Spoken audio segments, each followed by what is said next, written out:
ತಮಗೀಗ 32 ವರ್ಷ ವಯಸ್ಸು, ಯಾಕಂದ್ರೆ ಮೊನ್ನೆ ತಾನೇ ತಮ್ಮ ಹುಟ್ಟಿದಬ್ಬ ಕೂಡ ಆಗಿದೆ. 9 ವರ್ಷದ ಹಿಂದೆ ತಾವು ದತ್ತು ಆಗಿ ನೀವು ಯದುವಂಶಕ್ಕೆ ಉತ್ತರಾಧಿಕಾರಿಯಾಗಿ ಬರ್ತೀರಿ.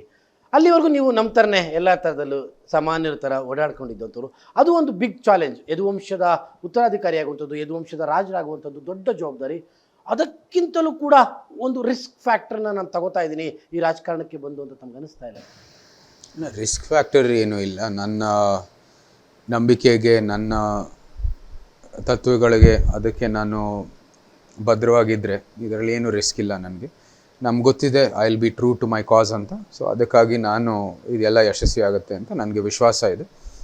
ಯಾವುದೇ ರೀತಿ ರಿಸ್ಕ್ ಅಂತ ಏನಿಲ್ಲ. ನಾವು ಕೆಲಸವನ್ನು ಜನರ ಸೇವೆಗಾಗಿ ನಾವು ನಿಂತಿದ್ರೆ ಜನರು ನಮ್ಮ ಜೊತೆ ನಿಂತಿರ್ತಾರೆ. ಯಾಕಂದ್ರೆ ತುಂಬ ಜನ, ಭಾಳಷ್ಟು ಜನ ಕೇಳ್ತಿರೋದು, ಯಾಕೆ ಬೇಕಿತ್ತು ನಮ್ಮ ಮಹಾರಾಜರಿಗೆ ಈ ಥರದೊಂದು ರಿಸ್ಕು, ಅಥವಾ ಈ ಥರದೊಂದು ಯಾಕೆ ಬೇಕಾಗಿತ್ತು ನಮ್ಮ ಮಹಾರಾಜರಿಗೆ ಅನ್ನೋಂಥ ಪ್ರಶ್ನೆ ನಿಮ್ಮ ಮೇಲಿನ ಕಾಳಜಿಯಿಂದ ಅವ್ರು ಕೇಳ್ತಾ ಇದ್ದಾರೆ.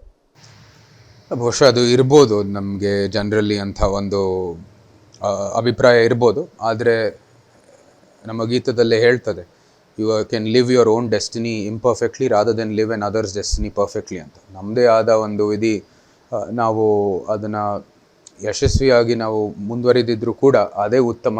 ಯಾರದೇ ಬೇರೆಯವರ ವಿಧಿಯನ್ನು ಆ ದೃಷ್ಟಿಕೋನದಲ್ಲಿ ನಾವು ಮುಂದುವರಿಯೋದಕ್ಕಿಂತ. ಸೊ ಅದಕ್ಕಾಗಿ ಆ ನಿಟ್ಟಿನಲ್ಲಿ ನನಗೆ ಆದ ವೃತ್ತ ಜೀವನವನ್ನು ಸೃಷ್ಟಿಸೋದಕ್ಕಾಗಿ ನನಗೂ ಒಂದು ಅವಕಾಶ ಬೇಕಾಗಿದೆ. ಈ ರಾಜಕೀಯದ ಮೂಲಕ ನಿಜವಾದ ಒಂದು ದೊಡ್ಡ ಕೆಲಸವನ್ನು ಮಾಡ್ಬೋದಾಗಿದೆ, ದೊಡ್ಡ ಸಮಾಜ ಸೇವೆ ಮಾಡ್ಬೋದಾಗಿದೆ, ಅಭಿವೃದ್ಧಿ ಕೆಲಸವನ್ನು ಮಾಡ್ಬೋದಾಗಿದೆ. ಸೊ ಅದಕ್ಕಾಗಿ ಆ ನಿಟ್ಟಿನಲ್ಲಿ ಈ ವ್ಯವಸ್ಥೆಗೆ ತಕ್ಕಂತೆ ಯಾವ ರೀತಿ ನಾವು ಕೆಲಸ ಮಾಡಬೇಕಾಗಿದೆ ಅದು ನಾವೆಲ್ಲ ಅದರ ಬೆಂಬಲಕ್ಕಾಗಿ ನಾವು ನಿಲ್ಲಬೇಕಾಗಿದೆ. ಅದು ಇವತ್ತಿನ ವ್ಯವಸ್ಥೆಯಲ್ಲಿ ಜನರ ಪ್ರತಿನಿಧಿ ಆಗಬೇಕಾಗಿರೋದು. ಈ ಚುನಾವಣೆಯಲ್ಲಿ ನಾವು ಸ್ಪರ್ಧೆ ಮಾಡಬೇಕಾಗಿದೆ. ಸ್ಪರ್ಧೆ ಮೂಲಕ ಜನರು ನಮ್ಮನ್ನ ಆಯ್ಕೆ ಮಾಡಿದ್ರೆ ಅವರ ಪ್ರತಿನಿಧಿಯಾಗಿ ನಮಗೆ ಕೆಲಸ ಮಾಡೋವಂಥದ್ದು ಅವಕಾಶ ಸಿಗುತ್ತೆ. ಸರ್, ಯಾಕಂದರೆ ಸಾಮಾನ್ಯವಾಗಿ ಒಬ್ಬ ಕಾರ್ಯಕರ್ತ ಈ ಥರದೊಂದು ತಗೊಳ್ಳೋದು ಬೇರೆ. ನೀವು ಯದುವಂಶದ ಮಹಾರಾಜರಿದ್ದೀರಿ. ಒಂದು ಕ್ಯಾಲ್ಕುಲೇಟೆಡ್ ರಿಸ್ಕಾ ಇದು, ಅಥವಾ ಬ್ಲೈಂಡ್ ರಿಸ್ಕಾ?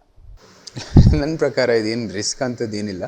ಸಮಾಜದ ಸೇವೆಗೋಸ್ಕರ ಬಂದಿದ್ದೀವಿ, ಜನರ ಒಂದು ಹಿತರಕ್ಷಣೆಗೋಸ್ಕರ ಬಂದಿರೋದು, ಅಭಿವೃದ್ಧಿ ಕೆಲಸ ಮಾಡೋಕ್ಕೆ ಬಂದಿರೋದು. ಅದನ್ನ ನಾನು ಮಾಡೋಕ್ಕೆ ಸಿದ್ಧ ಆಗಿದ್ದೀನಿ. ಮತ್ತು ಅದು ಜನರು ನಮ್ಮನ್ನ ಆಯ್ಕೆ ಮಾಡಿದ್ರೆ ಅದು ಮಾಡ್ತೀನಿ.